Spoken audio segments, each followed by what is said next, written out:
Good evening and happy Monday night to everybody out there in SFBN Nation. Stay tuned for another great episode of In the Trenches right here on the Sports Fan Base Network.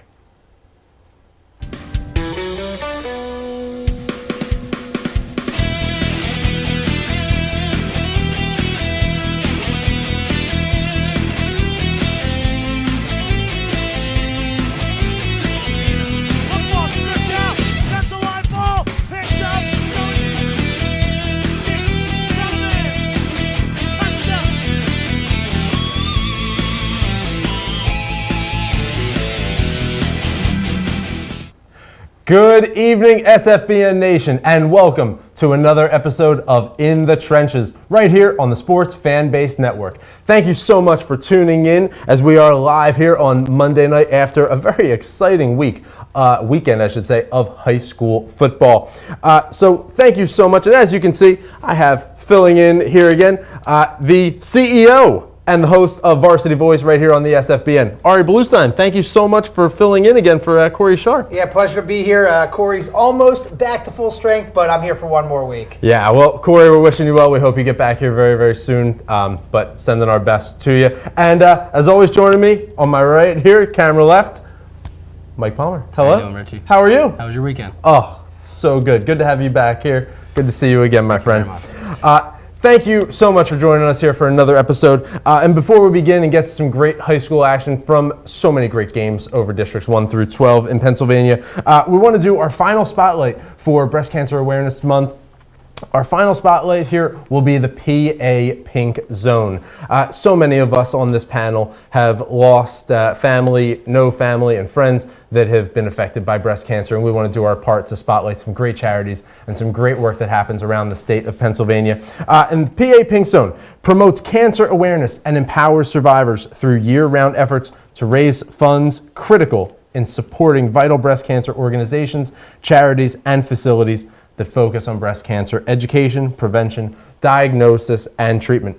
Be sure to visit their website, find out ways that you can help and get involved. You can visit them at www.papinkzone.org. So thank you so much to our family and friends out in SFBN Nation and watching In the Trenches. Thank you so much for your support as we've tried to do some good in our state, some good in our world. Thank you so much for that. But gentlemen, I want to get right into Coatesville. I want to talk District 1. Coatesville, the Red Raiders, they pull out a victory and, unexpected. You and I spoke before the show, Ari, and, I said I thought it was more of a stunner. You said not as much of a stunner, but definitely a good win, definitely an unexpected victory as the Coatesville Red Raiders, they get this victory beating undefeated Downingtown East 38-27 over the Cougars. Yeah, and I guess, you can look at this where Downingtown East was home. They're at Kottmeyer Stadium, a very tough place to win. And in fact, Downingtown East dominated the first half, and then Coatesville was down 27-26, under 10 seconds remaining. Quarterback Ricky Ortega, the coach's son, lofts a beautiful ball to the back corner of the end zone, connects with his receiver. They take a 32-27 lead, and then miss the extra point, and then the interception at the end by Aaron Young sealed it, which was kind of like on a gimmick play where Downingtown East was kind of just trying to get down the field and get a touchdown. But you take a look at this matchup, Coatesville and Downingtown East, they are definitely going to be players in the District 1 6A playoffs.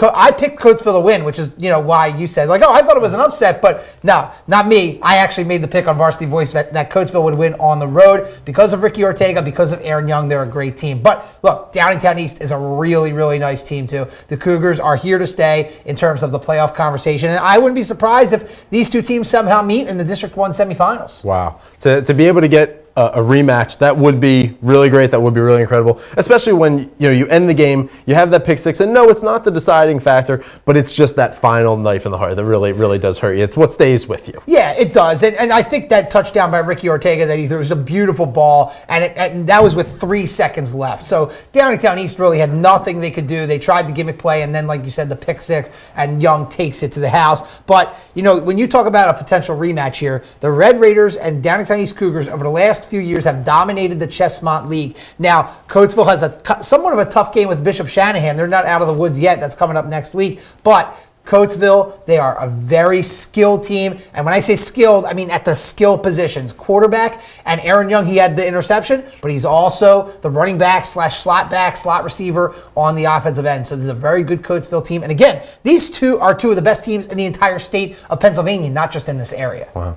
Well, as you mentioned before, Coatesville coming up, they take this win. They go to 8-1 overall, 5-0 in the conference. Home conference game, as you mentioned before, versus Bishop Shanahan. That's coming up on the 27th at 7. Downingtown East looks to recover from this loss. They are also 8-1, 4-1 in the conference.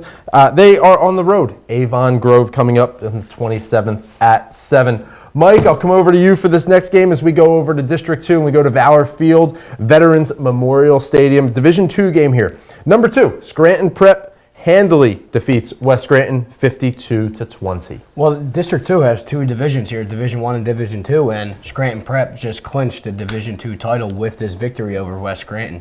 I mean, West Scranton's a 1-8 team, and Scranton Prep improves to 10-0. But this game was way closer than what the scoreboard shows because West Scranton was down 27-20 after the running back Andre Choletti, a junior running back, has 3 touchdowns to make it 27-20, but Scranton Prep finds a way to sneak one out and improve to 10-0.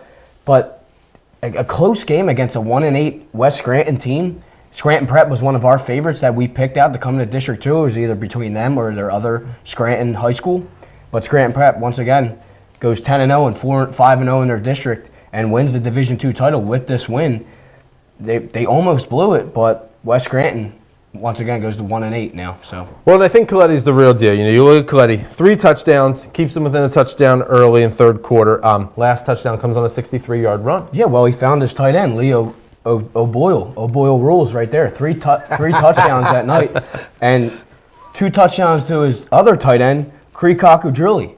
So it's just he's finding his guys that he can trust and rely on when you're in those pressure-type games, when you're losing to a team that has 1 win. You got to find those guys, your tight ends, that you can figure out in the red zone threat and score touchdowns instead of leaving points on the board, which Scranton Prep doesn't usually do, and they proved it by putting up 50. Sure. Yeah, and Scranton Prep, I mean, they did put up points, and yes, it was close, but Scranton Prep has pretty much dominated the competition this year. They are number 6 in the state of Pennsylvania at the 3A classification. So they are going to be players in that 3A state tournament. I'm really excited to see what they do against the rest of the state because they have crushed everybody for the most part in District 2. They have, I think, like 4 or 5 shutouts this year. So I really am excited to see how they do when they get outside of their district and get into state playoff play. Right, and we talked about that all year with District 2. We had no idea what to expect from it, but these teams have been really impressive, like Berwick and Scranton Prep. And you see teams like that coming out of a small district, like Ari just said, you want to expect more. And that's what we'll see come in playoff time, which is in a few weeks, coming up close. So I truly do think that so much of what we talk about now, what we're going to talk about tonight and what we're going to talk about next week as well, so much of it is really focusing on just getting us through this lull as we get to playoff times. And, I think for a lot of these schools, it's not as much a lull, maybe that's the wrong word there, but I think it's just this break time almost until the playoff push comes as we're waiting, we're seeing what these teams really are, and now we're trying to get to a point that we're saying, okay, they're ready for the playoffs. These teams have solid skill positions, quarterback, running back, halfback, wide receivers, that these skill positions really are ready to put points on the board in playoff time. Usually your remaining schedule is your toughest teams. Usually you play your crosstown rival at the end of the season, and we see this here, but West Scranton having a bad year this year, but they're still a rival. They've been playing each other for years, and Scranton Prep pulls one out. But during playoff time, you start to see similar teams with the same record, and Scranton Prep is going to need to figure out how to control a lead over better teams, not just a team with 1 win in West Scranton. Yeah, and I think you're starting to see the cream of the crop rise to the top here. And I think you're seeing Scranton Prep, they're dominating everybody. Yes, it was a big rivalry game for sure, but maybe it was closer because they might be looking ahead to the playoffs. So you say lull, I think it's kind of the anticipation. You know who's going to be in the playoffs at this point in the year. So you're just kind of waiting for that to happen in a couple of weeks. That's very fair. It's very fair. Upcoming for these 2 teams, Scranton Prep Cavaliers take a big win here. They go now 10-0 overall, 4-0 in the conference. Home conference game for them versus North Pocono. That's the 28th. It's an afternoon game, 1:30 p.m. West Scranton, the Invaders, 1-8 on the season, 1-3 in the conference. Things not looking that great there for them. Home conference game versus Western Wayne. That's on the 27th at 7. District 3, we're going to take a look at a Class 6A matchup here. It's everything. It's senior night. It's homecoming. It's the Hall of Fame night. Harry Chapman Field is packed this past Friday. Cumberland Valley, they avenge their defeat from last season as they defeat Lower Dauphin 24-14 with injuries plaguing both sides of the field here. Yes, we've seen that a lot this year where teams lost last year but managed their way to come back and win, and that's what Cumberland Valley did. We covered Cumberland Valley a lot on this show because, first of all, District 3 is a really weird and strange district because you don't see really teams coming out from there except for Cumberland Valley because it's a 6A school.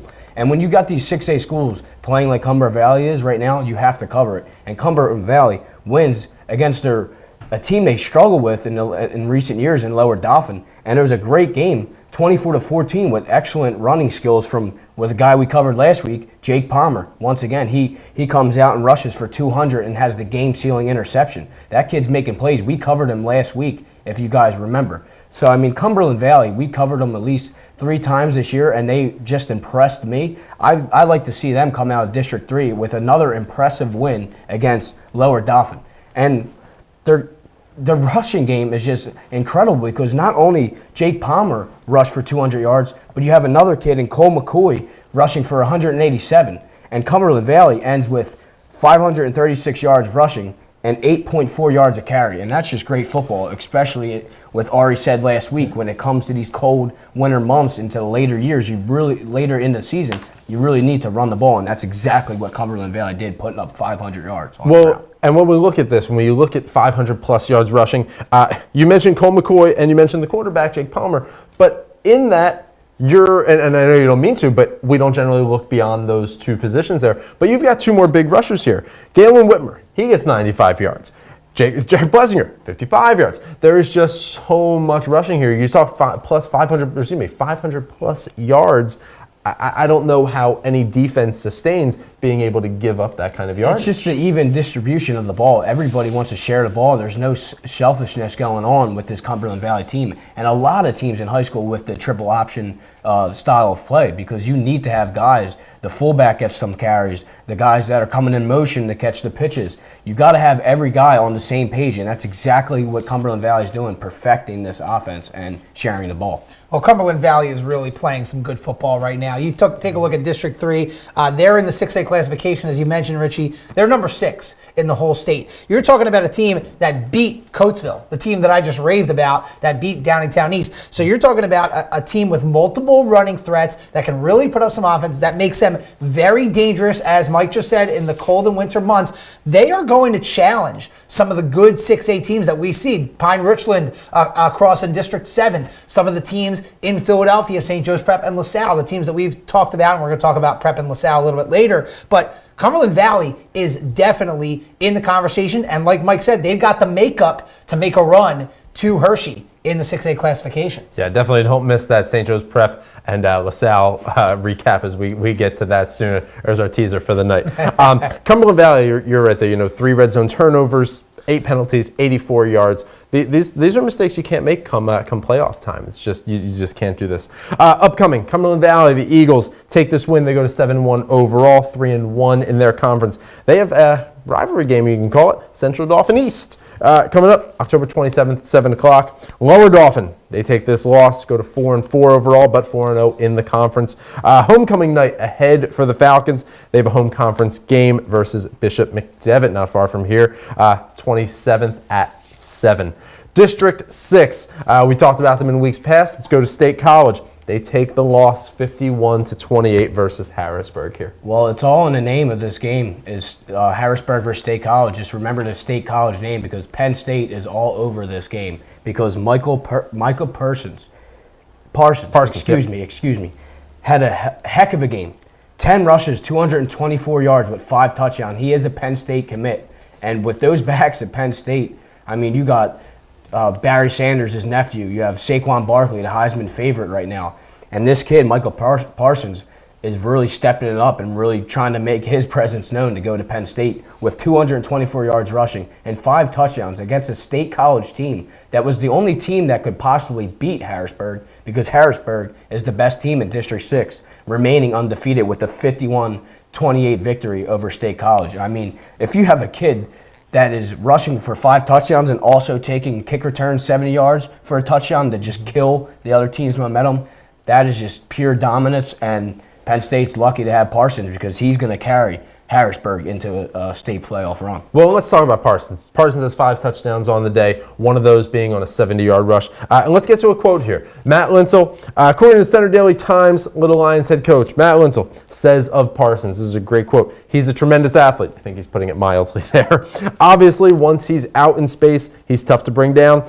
Not just the size piece, but his speed and athleticism are tremendous. I think he's going to be a great piece wherever he goes in the future, whatever he does. Yeah, and once again, he only had 10 rushes for 224. That's just prime time play right there. And later in the season, Parsons looks like one of the best players in high school football right now. And credit to the O-line as well, because Harrisburg has been one of the favorite teams that we've been covering, and Parsons has just had a heck of a game and remains undefeated for Harrisburg. And I do want to talk about their quarterback too, but first I want to go to Ari on this one. Yeah, it's interesting about Parsons. I just wanted to add, he also plays defensive end. He's 6'3", 250 pounds. That's really the size of a D end. But the fact that he's carrying the ball, I don't know how big these linebackers at State College were. I think he's probably bigger than them, probably ran them right over. But it'll be interesting to see, is he like a fullback at Penn State, or is he one of their really good DNs? Because obviously Penn State always has a really good front seven. So it'll be interesting to see. The coach says he's super athletic. I think he could do both. I mean, I wouldn't be surprised for them to put him in for like goal line situations and run it in, and also double as their DN. So it'll be very interesting to see how James Franklin uses him at Penn State. I want to talk about Tommy Freiberg really quickly. 12 for 20, 245 yards, but 3 interceptions on the game. We talk about the importance of having a power back here, and that's really what you have here in Parsons. You have a power back, you have a strong back, guy that you can really trust. But can you survive in high school football and in this division here in this district? Can you really survive with a quarterback that is going to put out those kind of numbers with 3 interceptions? Obviously, you don't want your quarterback to turn the ball over that much, but State College was looking for its biggest win this season, and in regards to them, that's a huge game plan. But once again, Harrisburg was ready for the challenge. They're the best team in District 6 right now. And State College just wanted to throw out everything they could at them. And they tried, but their quarterback couldn't handle it, throwing the 3 interceptions. But once again, I mean, you game plan for big wins, and sometimes it doesn't work out, but you can't hang your heads on that. And Harrisburg pulls it out. And like Ari said, Parsons, he probably was getting pressure at the DN spot because he's the most athletic kid on the field. Yeah, he really is. I mean, he is just a monster. And you look at Harrisburg as a team, undefeated. They are number 1 in 5A, and they're right above number 2, Archbishop Wood, who we know they are the state champions. And in fact, Wood knocked off Harrisburg in the state championship last year. I think you are looking at a rematch. Harrisburg, they brought back a lot of their players. They know Archbishop Wood. They've seen him once. And I think the Archbishop Wood Vikings are going to have a real challenge with Harrisburg if we can get a state title rematch at the 5A level. Yeah, I couldn't agree with you more. Harrisburg takes this win. They're now 8-0 overall, 4-0 in the conference. Ranked number 5 in the state? Is that what the latest poll said? Yeah, number 1 at the 5A, but Wow. yes, 5 in the state as a whole, yes. Next up, they have an away conference game at Carlisle. That's on the 27th at 7. State College, now 6-2 overall with that big back. 2-2 in the conference. Home conference game coming up versus Chambersburg, also the 27th at 7.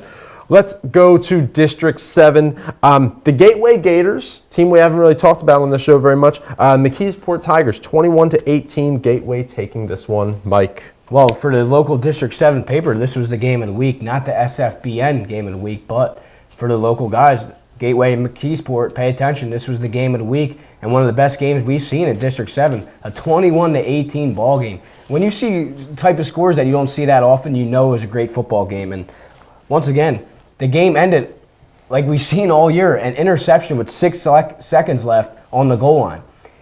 McKeesport's driving in, trying to get the game-winning score, and their quarterback lofts it up, and that was the ball game.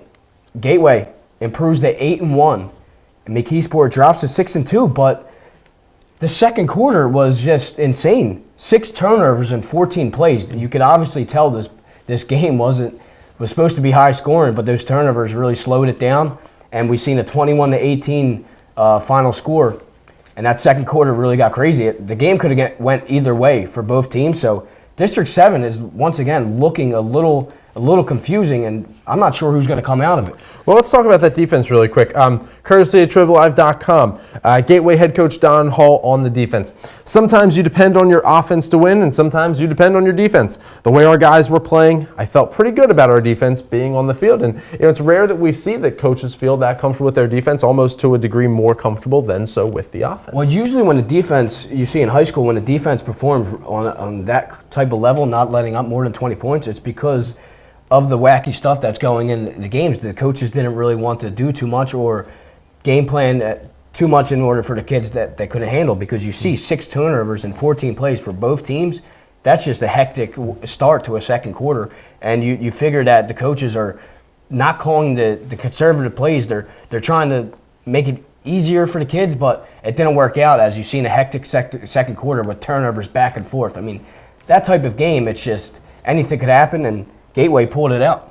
Yeah, it's really interesting to see the landscape here at District 7 at the 5A classification. We know Pine Richland is probably going to dominate 6A. 5A is really up for grabs. You could see Gateway and McKeesport have a rematch for the District 7 5A classification title. Also, another team that could have something to say about it is West Allegheny, who we're going to get to in a moment. But West Allegheny won District 7 at the 5A last year, but because of the teams that we just talked about, Harrisburg and Archbishop Wood, I don't see how any of these teams are going to get over that hump at the state level. But it should be really fun to see how District 7 5A shakes out. Gateway, McKeesport, West Allegheny, we're going to get to them right now. But yeah, again, District 7 is very interesting at the other classifications other than 6A, where Pine Richland is really dominating. I think we're starting to see a pattern here in District 7 that the defense is really the most important thing in this district. Usually we cover District 12 or District 1, where you see the offense is just exploding. But District 7, you see low-scoring games, and once we get to this West Allegheny game, you'll understand more. But once again, Gateway pulls it out, and it's because of the defense and that hectic second quarter with 6 turnovers going back and forth in 14 plays. So, like what Ari said, District 7 is up for grabs right now, and they have to compete with teams like Wood and Harrisburg. Well, like you say, you guys, defense really is the name of the game right now. Gateway defense doesn't allow an offensive touchdown all night, and as you mentioned, Mike, 6 turnovers, 2 fumble recoveries as well by Kane Cleveland. Courtney Jackson recovered 1. Kelvin Nelson forced 2. Upcoming game for McKeesport before we get on to District 7 and Allegheny. Upcoming for McKeesport Tigers, tough loss, go to 6-2 overall. 5-2 in the conference. They have a home conference game versus Penn Trafford. That's the 27th at 7. Gateway Gators take a win. They go to 8-1 overall and 6-1 in the conference. They hit the road. They've got an away conference game at Franklin Regional. That's on the 27th at 7. But let's stay here with District 7. District 7, Allegheny 9, Showcase Showdown. We're going to get to that right after these words from our sponsors. Stay tuned. Hi, I'm Tommy Green, former pitcher for the Philadelphia Phillies. When I was in high school, it was very important to me to show scouts what I could do. My friends at Payroll Service Solutions are huge supporters of high school sports and the Sports Fan Base Network. If you're a small to medium-sized business in need of a payroll company, contact Payroll Service Solutions. Not only will they take care of you, they will continue to support the community. For more information, contact Payroll Service Solutions at 215-624-0922 or 866-PAY-EASY.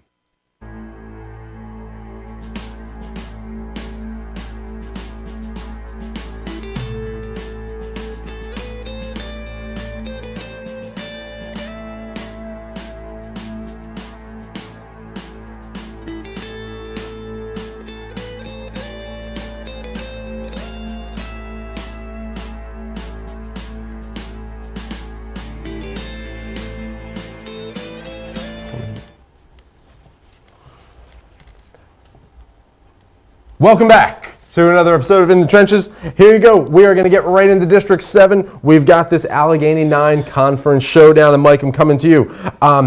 Man, what a scoring battle this was. West Allegheny Indians, 7. Woodland Hills Wolverines, 0. Mike, please walk me through this offensive juggernaut that was this game. Well, the game doesn't really seem too exciting, but at this time of the year, the most exciting news for your team to find out, home field advantage, and that's what West Allegheny locked up here with their 7-0 victory. A dirty win is still a win, and that's what West Allegheny realized here as they locked up their home advantage in the playoffs, and that is huge because when you get that home field advantage with the crowd and the atmosphere behind your back, not only that, the calls can go your way too, and that's what West Allegheny locked up here. No matter what the score was, a good team pulls out decisive wins, and that's what West Allegheny did. Woodland Hills is also a great team, but you see, like we said earlier, District 7, the defenses are nothing to be playing with. Well, Woodland Hills had a chance to tie this game. Woodland Hills has a chance to take this game. They get down the field, they march down the field, and then they fumble on the goal line. And in a low-scoring game like this, you just can't allow that to happen. Well, that's the problem when you're reaching the ball over, and you see that in the NFL too much. These kids, they want to reach the ball over and try to make a play, but there's no reviews. I'm sure the kid might have crossed the plane, but the refs can't see that. So you have on the day 5 turnovers, 4 fumbles, and the one on the goal line. That's not going to get you any points, and that's exactly what happened for Woodland Hills, putting up a blank 0 and getting the loss. But it's just when defenses are playing that good, District 7 is really. I want to see what team comes out of District 7 because West Allegheny just proved again that they're one of the teams to watch out for too with that stellar defensive play. So, well, let's talk about Rodney Denard for a moment here. 68 yards on 14 carries. He's the one that has that goal line fumble. One of 4 lost fumbles on the night by the Wolverines here. You're just not gonna.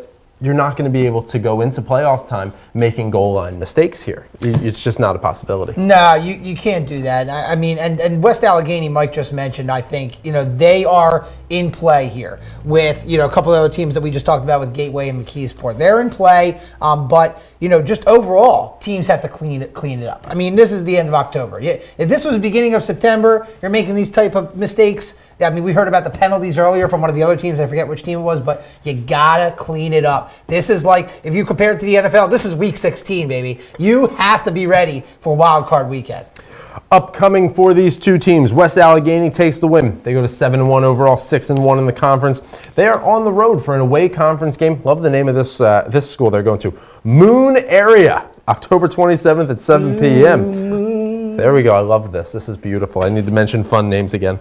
Woodland Hills hopes to bounce back from this tough loss. They're now 5-4 on the season, 5-2 in the conference. Away conference game for them coming up at Upper St. Clair, school we have talked about here on In the Trenches. That's again on the 27th at 7.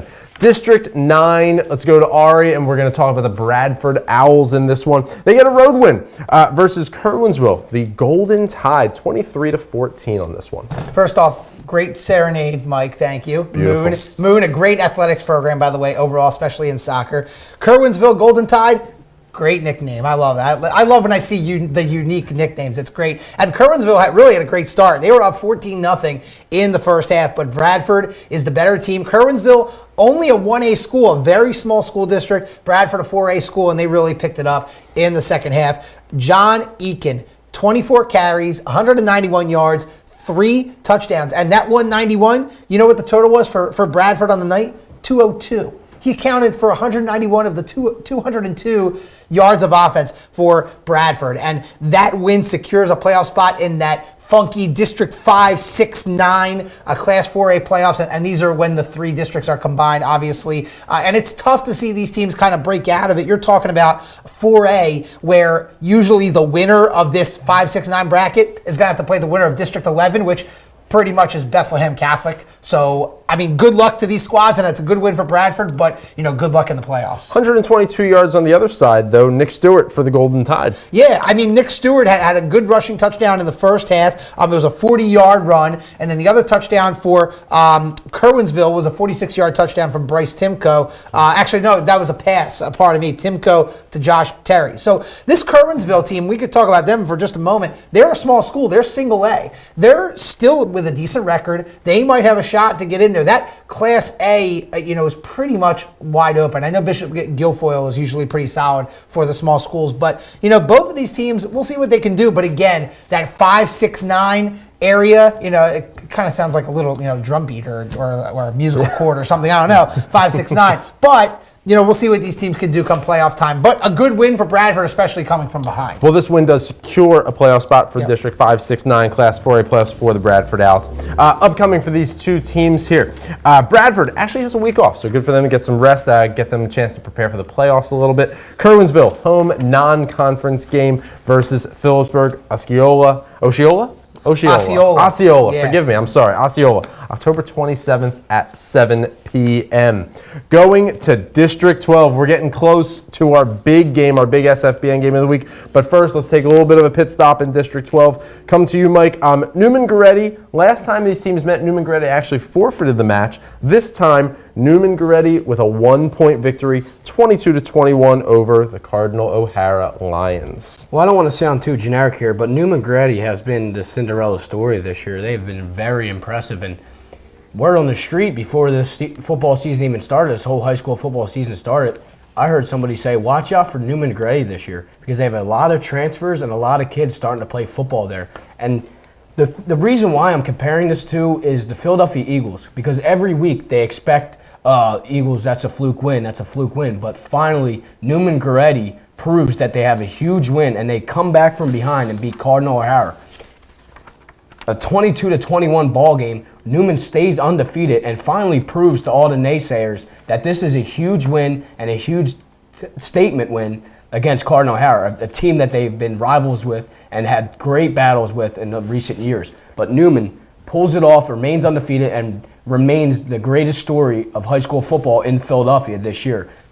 Hats off to them. Chris Wells, 16 rushes, 149 yards, and 2 touchdowns. Great play by him. But Newman-Goretti, great football win, and awesome year they're having in District 12 right now. Yeah, you mentioned that the big rushing stats. Overall, 46 rushes for 320 yards, and that's something that Newman-Goretti has really done all year. But, it's funny, Richie, where you mentioned that Newman-Goretti forfeited the game last year. Different story last year. New head coach Albie Crosby comes over from Imhotep. He took a year off, but he won a state title with the Imhotep Panthers out of the public league. He has absolutely rejuvenated that program, and they have a real chance, listen to this, at a state title. They have been awful over the last few years. You bring in Albie Crosby at the 2A level. They beat West Catholic already, which was probably their biggest challenger in District 12. But if they keep rolling, they've got a shot at the state title. And Albie Crosby has done a phenomenal job in just a short amount of time over there in South Philly. At this point, Newman-Goretti controls their own destiny. They have an excellent season because earlier in the year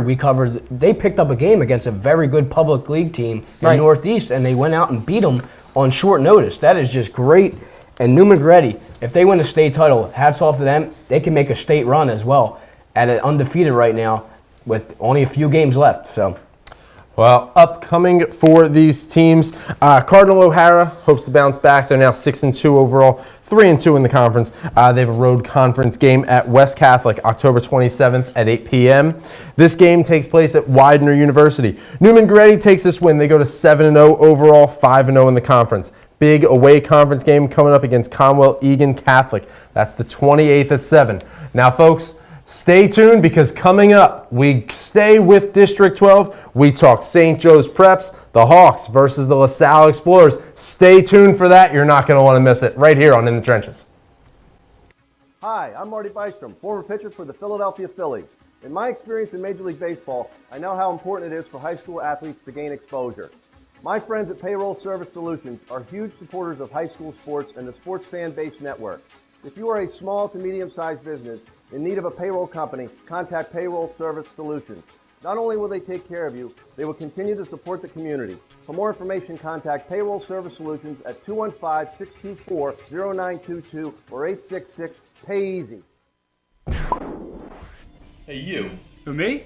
Yes, you. You like pro sports? Yeah, You like college sports? of course. You like high school sports? I guess. Maybe you just don't know much about them. Hey, voice in the sky. Huh? Where can I go to learn more about Philadelphia area high school athletics? Just watch Varsity Voice every Wednesday on Facebook Live at 7 p.m.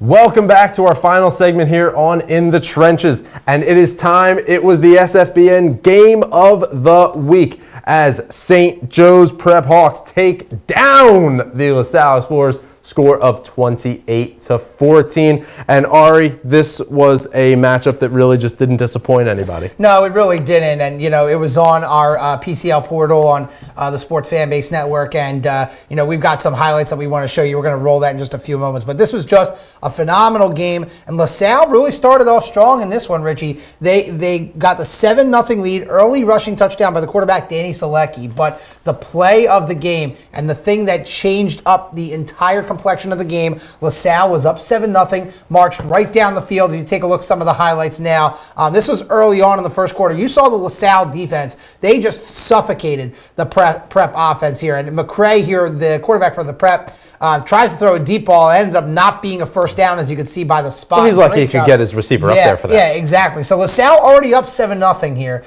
and they took over. They were just methodically moving it down the field. And you're going to see the play of the game in just a few moments. Selecki was still rolling. Watch this roll out down the sideline. He escapes the prep pass rush. Yeah, just a phenomenal job. And he's not even really the starting quarterback. I'll talk about that in a second. But Isaiah Jones was the guy that came back. But here's a fullback dive. I mean, way down the field. So now this sets up the play of the game. 7-0 LaSalle. They're about to punch it in. Selecki right into the arms of DeJuan Dandridge. And this sets up a score for St. Joe's Prep, tied it at 7. And after that, it was all St. Joe's Prep Hawks, as you're going to continue to see. But, Mike, I know that we talked about it, I believe, last week, where Isaiah Jones, the starting quarterback for LaSalle, this was his first game back from injury. He mainly played on the defensive side of the ball at his defensive back spot. Didn't take anything under center, 3 rushes for 8 yards, and that was it. And I think it might be a different game. There was a big hit right there by LaSalle. Oh, it was hard hitting all night. But I think if you have Isaiah Jones 100% healthy, this might be a different game. Yeah, well, you see these highlights, and you just see the offenses they're running. This is no normal teams. This is 2 primetime high school football programs, and the way these teams play, there's over 3,700 people there. Ari was there in presence. But like you said, Isaiah Jones was not suited. He only played defense. He was not a playmaker on the offensive side of the ball like LaSalle's used to seeing. So LaSalle fans have nothing to be worried about. This game can go either way, no matter what the year is, no matter what the time. But once Isaiah Jones gets back in full health, LaSalle can be a problem in this rematch against Prep, which we're going to see in a little bit, in a couple weeks. Yeah, you're going to see it in the PCL 6A championship, and this was another long run here by the Prep Miles Talley with a 59-yard rushing TD. And there were some big names that were playing in this game. One of them, I think you're going to see it right here. Wait for this hit. Bam! Jeremiah Trotter Jr. That's right, wearing number 54, representing his dad. And Marvin Harrison Jr. on LaSalle side is a receiver, but he was completely shut down by the Hawks defense. Yeah, like you said, I mean, Jeremiah Trotter works on the staff for St. Joe's Prep, so you could just take a step back and understand the knowledge and wisdom that the Prep team has with this coaching staff. And a lot of Jeremiah Trotter's on your side, and his son is making plays on the defensive line. Look at LaSalle has no time and still make plays, but Prep's defense is just so suffocating, and that's what we've seen all game because of their up-tempo pressure on defense.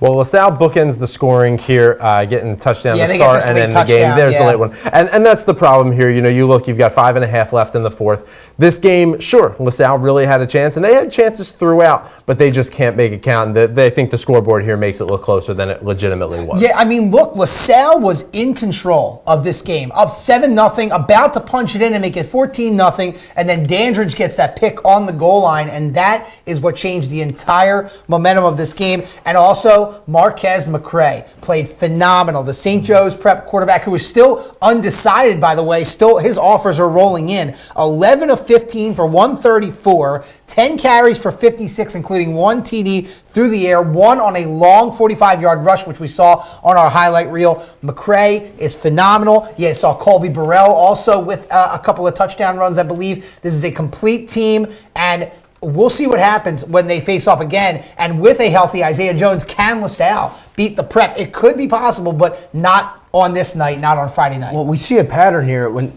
when teams are down, backs against the walls in the goal line, Prep didn't even budge or make a move because they stood, held their ground, and made that interception. That is, like you said, the turning point of the game. But good teams do that. And we've seen with a game where it's 51-20 in the game we covered earlier, that fumble on the goal line. It changes the momentum, and good teams take advantage of that, and that's what Prep did. Game of the week, I'm sure it lived up to all the expectations, and Prep looking unstoppable right now, looking for another state title. It certainly did live up to the expectation. Prep, as we mentioned, continue their winning ways. They've outscored opponents 234-62 now. Not too shabby. Not too shabby at all. Fun fact, though, something that I did read, and I really loved reading this. Liberty won the PIAA 4A crown in 2008. District 11 champ in the highest classification has lost to either St. Joe's Prep or LaSalle in the state playoff 7 times in the last 8 seasons. The only exception, Parkland's win over LaSalle in the 2015 4A quarterfinals. And you know what? We could see Parkland get a win this year because they are looking really good, as we've talked about dominant on the show. Yeah. Upcoming, St. Joe's Prep, they've got a lot of excitement upcoming. 7-0 overall, 5-0 in the conference. They have an away conference game, so conference games don't end. They're going to be at Archbishop Ryan. That's on the 28th at 7. LaSalle takes the loss, tough loss for them. They go to 6-2 overall, 4-1 in the conference. They are coming near us. They're going to be at Archbishop Wood. That's the 27th at 7. Well, guys, that should be a great game as well, by the way. Wow, that is going to be a great game. We want to mention another great game that's actually going to be coming up. It is the SFBN Game of the Week. It's a private school matchup here. We look at the Interact League, and you're going to be able to check this game out on SFBN.live. That'll take you directly to the Facebook page where you'll be able to watch this game live. It's Haverford School versus Malvern Prep. That's Friday, October the 27th, 7 p.m. Again, the Haverford School versus Malvern Prep. That's the 27th at 7. You'll be able to check that out. The game of the week, you'll be able to look at that at sfbn.live. So check that out right on the Facebook page. Again, please be sure to like, continue to share, and post about this episode of In the Trenches and all the great shows right here on the SFBN. You can even catch us on iTunes. You can check out the podcast of In the Trenches. You can check out the podcast of In the Goal. You can check out our flagship show, Varsity Voice. Be sure to check those out. We will be back here live every Monday as we go through playoff time through high school football in Pennsylvania. You'll get great recaps, analysis, and predictions as we move through the playoffs. In the meantime, please be sure to go to our website, www.thesfbn.com. You can check out all the great information, hear lots of great recaps and analysis there. But please make sure to check out some of the other great shows like In the Goal and Varsity Voice. I want to thank Ari Bluestein for joining us again. God, Mike Palmer, you're just brilliant, man. Brilliant man. I love it. Corey Sharp, we miss you. We hope you are doing well. We look forward to seeing you back here next week. So thank you so much. One more quick announcement. As we discussed, please do your best, do your part, help out, as October is Breast Cancer Awareness Month. You've been seeing we've been wearing our pink pins this whole time throughout the month. Please check out the PA Pink Zone. You can check them out and donate and show your support. www.papinkzone.org. Be sure to check out Varsity Voice and In the Goal. Again, for Ari Bluestein, for Mike Palmer, Corey Sharp, I'm Richie Blyvoice, reminding you to stay classy and be good to each other.